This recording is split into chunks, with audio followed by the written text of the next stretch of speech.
사랑하는 성도 여러분, 그리고 진리의 말씀을 사모하는 모든 분들께 주님의 이름으로 문안드립니다.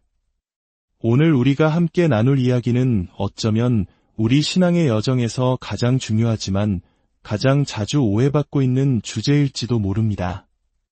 바로 회개에 관한 이야기입니다.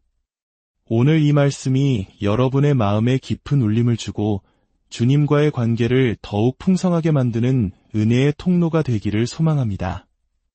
만약 이 이야기가 여러분의 영혼의 작은 등불을 밝혀준다면 구독과 좋아요를 통해 이 빛을 더 많은 이들과 함께 나누는 일에 동참해 주십시오. 여러분의 작은 손길이 누군가에게는 새로운 시작을 알리는 소중한 나침반이 될 수 있습니다. 이 채널을 통해 하나님의 은혜가 널리 퍼져나가기를 기도하며 지금부터 함께 말씀의 깊은 바다로 들어가 보겠습니다. 오늘 우리는 성경이 말하는 회개의 개념을 깊이 탐구하는 새로운 여정을 시작하려 합니다. 회개의 중요성, 그 참된 의미, 그리고 우리가 하나님 앞에서 어떻게 올바르게 회개하는 삶을 살아갈 수 있는지에 대해 함께 살펴보게 될 것입니다. 먼저 회개라는 개념이 신약 성경 메시지의 가장 중심에 있다는 사실부터 말씀드리고 싶습니다. 여러분도 기억하시겠지만 세례 요한이 광야에서 나타나 메시아의 오실 길을 예비하며 이스라엘 백성을 향해 외쳤던 첫 마디는 바로 이것이었습니다. 회개하라, 천국이 가까이 왔느니라. 그리고 얼마 지나지 않아 예수님께서도 공생애를 시작하시며 동일한 메시지, 즉 회개의 촉구로 사역의 문을 여셨습니다. 초대 교회의 사도들이 전한 복음의 핵심에도 회개는 언제나 자리 잡고 있었습니다. 그리스도의 위대한 사역이 선포된 후 사람들을 향한 부르심, 즉 복음에 응답하라는 요청에는 항상 믿음과 회개에 대한 촉구가 포함되어 있었습니다. 이처럼 신약 성경이 말하는 구원의 길에 있어서 회개는 메시지의 핵심이자 심장과도 같습니다. 하지만 오늘날 현실은 어떻습니까? 안타깝게도 회개라는 개념은 현대의 복음 전도 방식에서 거의 사라져버린 듯 보입니다. 아마도 그 이유 중 하나는 우리가 한 사람이라도 더 그리스도께 인도하려는 열망과 열심이 너무나 큰 나머지 그 과정에서 본질을 놓치고 있기 때문일지도 모릅니다. 우리는 사람들 앞에 서서 그리스도인이 되면 얻게 될 모든 좋은 점과 혜택들을 설명합니다. 그리고 예수님을 따르기로 결심하라거나 예수님을 마음속에 영접하라고 권유합니다. 사람들을 설득하여 예수님을 받아들이게 하려는 노력 속에서 우리는 그 과정을 가능한 한 쉽고 간단하게 만들려고 했습니다. 그 결과 우리는 종종 성경이 명령하는 회개라는 중대한 요구를 축소하거나 심지어는 완전히 감추어 버리곤 합니다. 신학적으로 우리는 믿음과 회개를 구분합니다. 이 둘은 분명 다른 단어이고 다른 개념입니다. 그렇기에 우리는 이 둘을 구별해서 이해해야만 합니다. 하지만 이 둘을 구별하는 과정에서 우리는 매우 위험한 함정에 빠질 수 있습니다. 자칫 잘못하면 믿음과 회개를 너무 멀리 떼어놓아 마치 둘이 아무 상관없는 것처럼 분리해버리는 우를 범할 수 있습니다. 성경적인 관점에서 믿음과 회개는 비록 구별될지언정 결코 분리될 수 없는 아주 긴밀한 관계 속에 있습니다. 진정한 믿음은 항상 회개를 포함하며 진정한 회개는 항상 믿음을 동반합니다. 어떤 신학자들은 회개를 참된 믿음의 필연적인 결과나 열매로 보기도 합니다. 또 다른 신학자들은 믿음과 회개의 연결이 너무나도 긴밀하여 회개 자체가 믿음의 본질적인 요소라고 주장하기도 합니다. 이러한 신학적 논쟁의 세부 사항을 떠나 우리가 분명히 기억해야 할 것은 이것입니다. 믿음은 회개를 수반하고 회개는 믿음을 수반한다는 사실입니다. 둘은 마치 동전의 양면과 같아서 하나를 이야기하면서 다른 하나를 빼놓을 수는 없습니다. 바로 지난 주말 저는 한 목사님의 라디오 설교를 듣게 되었습니다. 그 설교에서 아주 흥미로운, 그러나 한편으로는 매우 가슴 아픈 이야기가 소개되었습니다. 미국 남부의 한 대형 교회에 대한 이야기였습니다. 그 교회는 매우 빠르게 성장하고 있었고, 특히 10대 청소년들을 위한 사역 프로그램이 아주 활발했습니다. 도시에서 가장 크고 활동적인 청소년 그룹 중 하나를 가지고 있었죠. 그런데 이 청소년 그룹의 학생들이 성경 공부를 하다가 한 가지 불편한 사실을 마주하게 되었습니다. 자신들을 이끌던 남녀 리더가 결혼하지 않은 채 함께 동거하고 있었기 때문입니다. 몇몇 용기 있는 학생들이 그 커플에게 다가가 물었습니다. 저희는 두 분을 교회 성경 공부 리더로 따르고 있는데 결혼도 하지 않고 함께 살고 계신 것을 어떻게 이해해야 하나요? 그리스도인으로서 그게 옳은 일인가요? 세상 사람들은 그렇게 살지 몰라도 헌신된 그리스도인에게는 허용될 수 없는 일이 아닌가요? 그 질문에 대한 청년 리더의 대답은 충격적이었습니다. 그는 이렇게 말했습니다. 우리는 그리스도인이 맞아요. 하지만 제자라고 말한 적은 없는데요. 저는 비슷한 상황에 처한 또 다른 젊은이의 이야기도 들었습니다. 그는 여자친구와 동거하면서 마약 거래에도 연루되어 있었습니다. 그러면서도 자신은 그리스도인이라고 주장했습니다. 누군가 그의 삶의 방식과 신앙 고백 사이의 모순을 지적하자 그는 이렇게 대답했습니다. 저는 육적인 그리스도인이라서요. 육적인 그리스도인. 즉, 진정으로 회심하기는 했지만 회개의 열매를 전혀 맺지 못하고 있는 사람이라는 이 개념은 신약 성경의 가르침과는 너무나도 이질적이며 기독교 교리의 역사에서도 비교적 최근에 등장한 새로운 생각입니다. 혹시 여러분이 이러한 주장을 듣게 된다면 저는 여러분이 영적인 생명을 지키기 위해 그 자리에서 도망치라고 권하고 싶습니다. 이러한 생각의 이면에는 우리의 전도 활동의 결과를 어떻게든 숫자로 확인하고 싶어하는 조급함이 숨어 있습니다. 우리는 영혼을 구원하는 데 너무나 몰두한 나머지 사람들에게 이렇게 말합니다. 그리스도인이 되기 위해 당신이 해야 할 일은 단지 손을 드는 것뿐입니다. 혹은 제단 앞으로 걸어 나오기만 하면 구원받습니다. 죄인의 기도를 따라 하기만 하면 됩니다. 예수님을 마음속에 모셔드리기만 하면 당신은 구원받습니다. 라고 말입니다. 분명히 말씀드리지만 이러한 말들은 사실이 아닙니다. 오해하지는 마십시오. 사람들이 그리스도께 헌신하겠다는 외적인 표현을 하는 것 자체는 아무런 문제가 없습니다. 손을 들거나 앞으로 나오거나 결단의 기도를 하는 행위들이 잘못되었다는 뜻이 아닙니다. 그러나 만약 우리가 그것이 구원받기 위해 해야 할 전부라고 말한다면 우리는 사람들에게 진실을 말하지 않고 있는 것입니다. 이것이 왜 그토록 위험할까요? 사람들이 우리의 요청에 응답하여 손을 들고 앞으로 걸어 나오고 우리가 제시한 방법을 따르고 나면 그들은 자신이 이제 그리스도인이 되었다고 믿고 그 자리를 떠나게 됩니다. 하지만 그들의 삶에 진정한 믿음의 고백과 죄로부터의 돌이킴, 즉 회개가 없었다면 어떻게 될까요? 그들은 손을 들었다는 사실 하나만으로 자신이 그리스도 안에 있다고 착각하며 영원한 위험 속으로 걸어 들어갈 수 있습니다. 그들은 결코 진정으로 회심하지 않았음에도 불구하고 회심했다는 거짓된 안정감 속에서 살아가게 되는 것입니다. 이는 전도자에게도 영향을 미칩니다. 그는 얼마나 많은 사람이 손을 들었는지, 몇 명이 앞으로 나왔는지를 세면서 자신의 사역이 얼마나 효과적인지 자랑할 수 있습니다. 오늘 밤 10명이 결신했습니다. 하지만 10명이 앞으로 걸어 나왔다는 사실이 그날 밤 10명의 영혼이 구원받았다는 것을 의미하지는 않습니다. 그것은 그저 10명의 사람이 앞으로 걸어 나왔다는 사실만을 의미할 뿐입니다. 제가 대학 교수로 처음 교직 생활을 시작했을 때의 일입니다.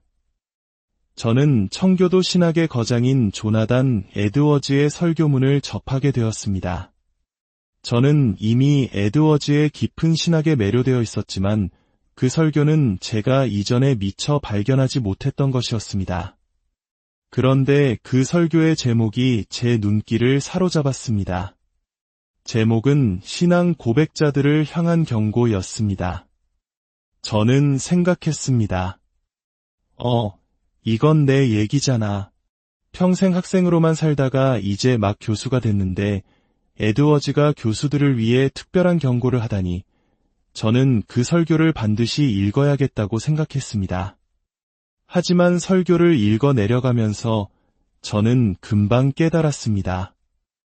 에드워즈가 사용한 프로페서라는 단어는 학교에서 가르치는 교수를 의미하는 것이 아니었습니다.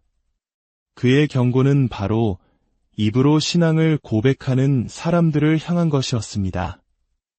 에드워즈는 설교를 통해 신앙을 고백하는 것과 그 고백하는 믿음을 실제로 소유하는 것 사이에는 분명한 차이가 있음을 명확히 했습니다. 에드워즈의 경고는 이것이었습니다. 입으로는 신앙을 고백하고 교회 생활에 참여하며 주일 아침 예배에 꼬박꼬박 출석하지만 삶은 전혀 변하지 않고 여전히 하나님 없는 방식으로 살아가는 사람들이 있다는 것입니다. 에드워즈는 그런 사람이 매우 심각한 위험에 처해 있다고 말합니다. 왜냐하면 그는 자신의 이교도적인 삶의 방식에 더하여 신성모독의 죄까지 저지르고 있기 때문입니다. 실제로는 신자가 아니면서 신자인 척하며 하나님의 거룩한 일에 참여함으로써 하나님 앞에서의 죄를 더욱 가중시키고 있다는 것입니다. 우리는 이것을 단순히 하나님의 심판과 진노에 집착했던 청교도 시대의 사고방식으로 치부하고 넘어갈 수도 있을 것입니다. 하지만 제가 생각하기에 신약 성경 전체에서 가장 두려운 가르침은 예수님께서 직접 하신 가장 유명한 설교, 바로 산상수훈에서 발견됩니다. 예수님께서는 산상수훈의 결론 부분에서 바로 그 신앙 고백자들에게 경고의 말씀을 주십니다. 그날에 많은 사람이 나더러 이르되 주여, 주여, 우리가 주의 이름으로 선지자 노릇하며 주의 이름으로 귀신을 쫓아내며 주의 이름으로 많은 권능을 행하지 아니하였나이까 하리니 그때에 내가 그들에게 밝히 말하되 내가 너희를 도무지 알지 못하니 불법을 행하는 자들아 내게서 떠나가라 하리라. 마지막 날 수많은 사람들이 그리스도께 달려와 마치 그와 친밀한 관계인 것처럼 주여, 주여 라고 부를 것이라는 이 말씀은 우리를 정신이 번쩍 들게 합니다. 주님, 제가 교회에 다녔습니다. 제가 설교를 했습니다. 제가 선교 활동에도 참여했습니다. 제가 이 모든 일을 했습니다. 그러나 예수님께서는 그들에게 말씀하실 것입니다.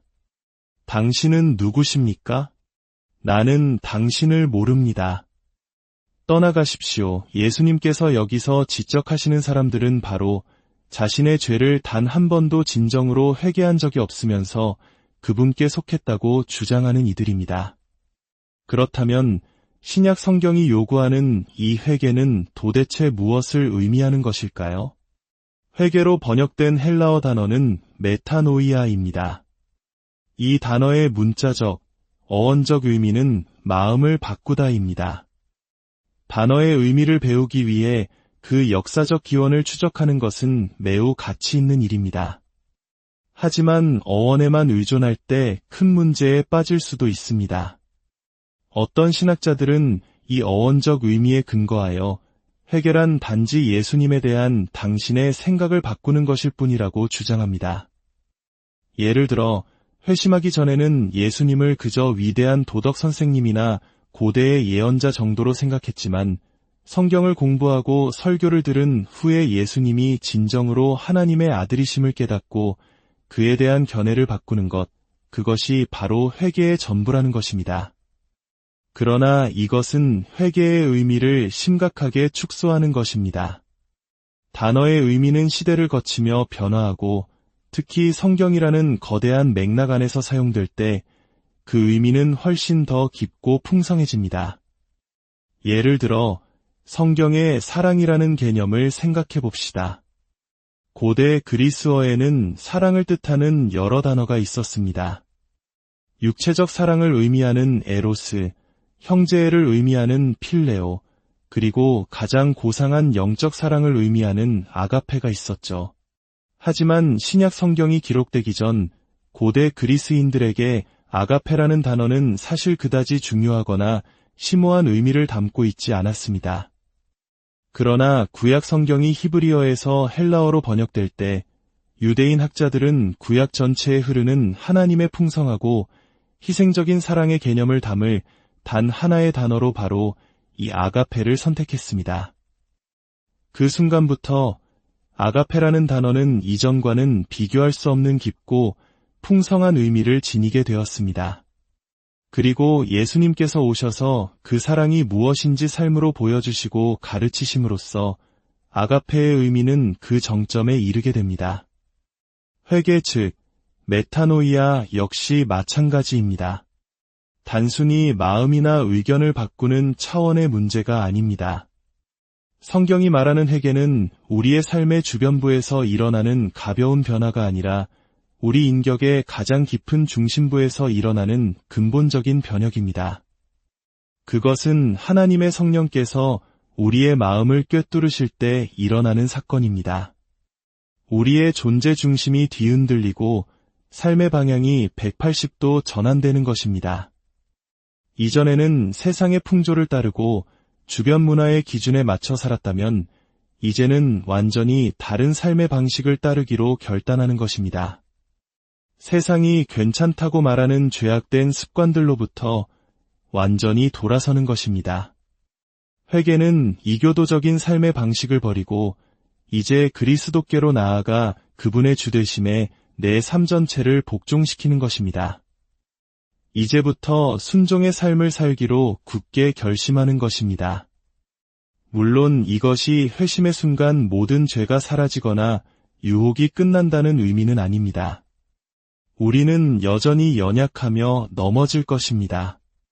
하지만 진정한 회심은 이전의 죄악된 삶의 방식으로부터 돌아서서 그리스도의 품으로 피하는 진정한 방향 전환 없이는 불가능합니다. 내 존재의 가장 깊은 곳에서 그 죄된 삶을 뒤로하고 죄의 용서를 구하기로 결단하는 것입니다. 오늘날 많은 그리스도인들이 죄책감이라는 무거운 짐에 짓눌려 살아갑니다. 이 죄책감에서 벗어나기 위해 우리는 온갖 합리화를 시도하지만 그 어떤 것도 효과가 없습니다. 죄책감에 대한 유일한 치료제는 용서이기 때문입니다. 오직 용서만이 우리를 죄책감에서 자유롭게 할 수 있습니다. 그런데 그 용서를 받기 위해 반드시 선행되어야 하는 것이 있습니다. 바로 회개입니다.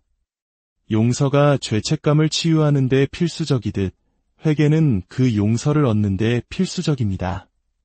따라서 우리가 신약 성경의 가르침 중에서 반드시 온전히 이해해야 할 개념이 있다면 그것은 바로 이 회개일 것입니다. 우리의 영원한 운명이 바로 이 개념에 달려있기 때문입니다. 다음 시간에는 참된 회개의 모델이라 할 수 있는 시편 신한편 다윗의 기도를 함께 살펴보려 합니다. 만약 회개의 완전한 의미를 이해했던 사람이 있다면 그는 바로 그 시편을 쓴 다윗일 것입니다. 그의 고백을 통해 우리는 하나님 앞에 어떻게 나아가야 하는지 배우게 될 것입니다. 오늘 말씀을 통해 여러분 각자의 삶을 돌아보고 주님 앞에서 진정한 회개의 삶을 살기로 결단하는 은혜가 있기를 간절히 기도합니다. 여러분의 모든 걸음 위에 주님의 평강이 함께